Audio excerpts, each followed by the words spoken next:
This is Plant-Based Briefing, Getting Cats Vegan is Possible and Imperative, Part 2 by Karthik Sekar at aftermeatbook.com.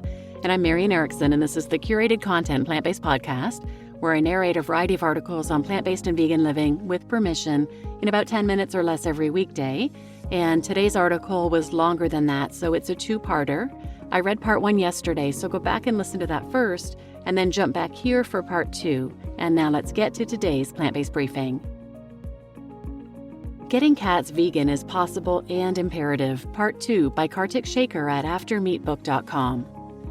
Opportunities. I see many opportunities to help realize the vegan cat world sooner than later. Number 1, funding more ingredients to be tested.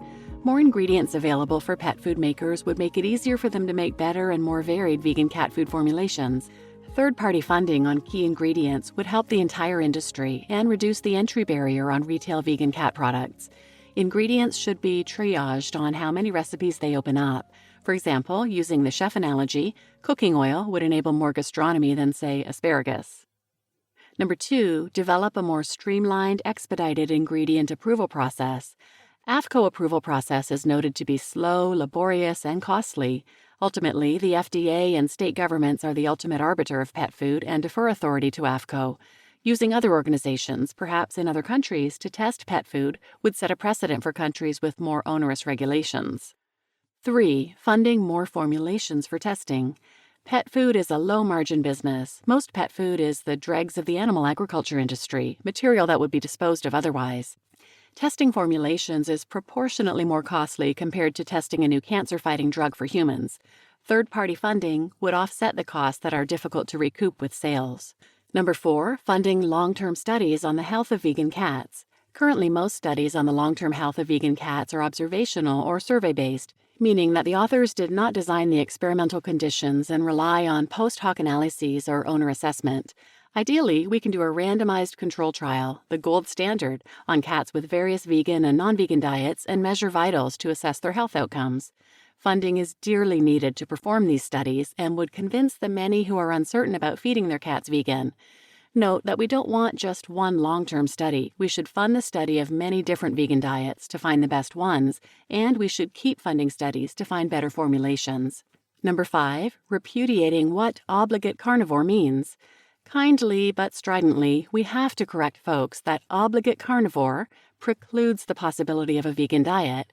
This outdated thinking ignores the fundamental understanding of biochemistry, nutrition, and metabolism, which has only developed since the initial carnivore classification. Number 6, advocating to vets. On a similar note, we need to evolve vets' outdated nutritional understanding of carnivores and appeal to their better nature about helping all animals, not just companion ones. Vets are positioned well to understand the health of cats and to ensure that the owner is rearing vegan cats as well as possible. And number 7, rearing vegan cats.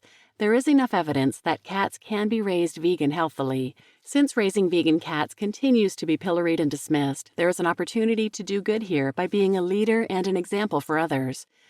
Be that owner who raises their cat vegan. I have previously argued that pioneers at the start of an S-curve transition do inordinate good by shifting the curve. Responding to common concerns. I've heard plenty of pushback on some of the ideas, so let me respond. Number 1, quote, these diets are not natural, unquote.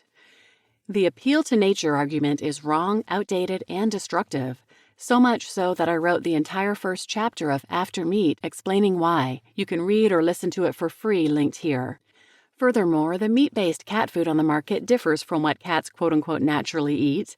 Store-bought meat-based cat food is what's unsuitable for human consumption, the scrap animal parts, livers, stomachs, etc. The meat is far from the fresh flesh that cats eat during wild hunting. And number 2, quote, these foods would be too synthetic, too processed, unquote. Cat food already on the market is highly synthetic. Because store-bought cat food meat is often so diseased, it usually has to be boiled for sterilization. The poor quality meat and sterilization depletes vital nutrients such as taurine, zinc, thiamine, vitamin E, vitamin A, vitamin K, copper, manganese, vitamin B12, folic acid, potassium, vitamin D, and others. These nutrients often must be supplemented back in.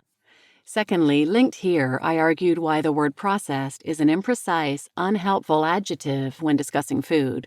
Long story short, calling a food processed will not tell us if it's healthy or unhealthy. Conclusion. In After Meat, I concluded we would have plant and microbial-based alternatives better than conventional animal products regarding taste, cost, and nutrition. Relying on animal technology has physical limits. It's not just winning on ethics and the environment. Alternatives can also exceed on purely selfish consumer values. In the same way, we can eventually do the same with cat food and reach a win-win. Enabling more vegan options for cats is different from animal product alternatives for humans or dogs. First, there's addressing the confusion about whether we can rear cats in a healthy vegan manner. We can, and funding more studies will show this demonstrably. The second issue is fostering market conditions for more vegan cat food options. The limit is regulatory, and third-party funding is sorely needed to get more ingredients tested and to defray development and approval costs for vegan pet food producers.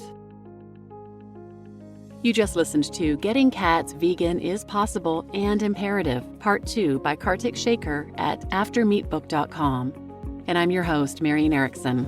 And after I became vegan, I switched my dogs to a plant-based diet, but I was told erroneously that cats cannot because they need things like taurine that only come from meat. I am grateful to have been educated on the truth around that vegan cat food has all the essential nutrients. Taurine is added into vegan cat food the same way it's added back into meat-based cat foods after it's burned off at high temperatures. And my cat has been eating a vegan diet for, a couple years now, maybe at least. I buy her a combination of the 3 foods mentioned, Ami, Evolution, and Benevo, and sprinkle the Evolution nutritional yeast sprinkles on top. She goes crazy for it. She absolutely loves it. My dogs even love her food. I give it to them as treats in little bits. But I do understand that I'm in a privileged position to be able to do that. It is expensive. I have to special order it, and the shipping alone is expensive. So I understand that right now not everybody can do that. And that's why an article like Karthik's is so important. People need to be educated. People need to get on board, and people need to be pioneers and help move this thing forward. I've done a number of other episodes on plant-based cat foods and the harms that traditional meat-based cat foods cause to our companions. Our companion animals are suffering from the same foodborne diseases that humans are suffering from: diabetes, cancers, heart disease. It's the food. And there's also the issue of the bioaccumulation of toxins and how the meat-based cat foods are made up of the stuff that's left over that's not made for human consumption. So if you want to check those out, I'll link them in the show notes, but they include episode 193, Cultivated Meat for Pet Food Game Changer, 200 and 201, Vegan Cats 101, 211, Cultured Meat, The Future of Pet Food, 233, Should Cats and Dogs Eat Cows and Chickens? 318, Bravo Packing, The Dirty Business of Pet Food Slaughterhouses. 325, The Secret Horrors and Products of Rendering Dead Animals. And 337, Avoid Toxins from Bioaccumulation with Vegan Cat and Dog Food. And if you want to learn more about a world after meat and the exciting possibilities with microbial fermentation, listen to episode 54 of the Hope for the Animals podcast, where Hope interviews Karthik. I'll put a link to that in the show notes as well. So please share this episode with anyone who might benefit, and thanks for listening.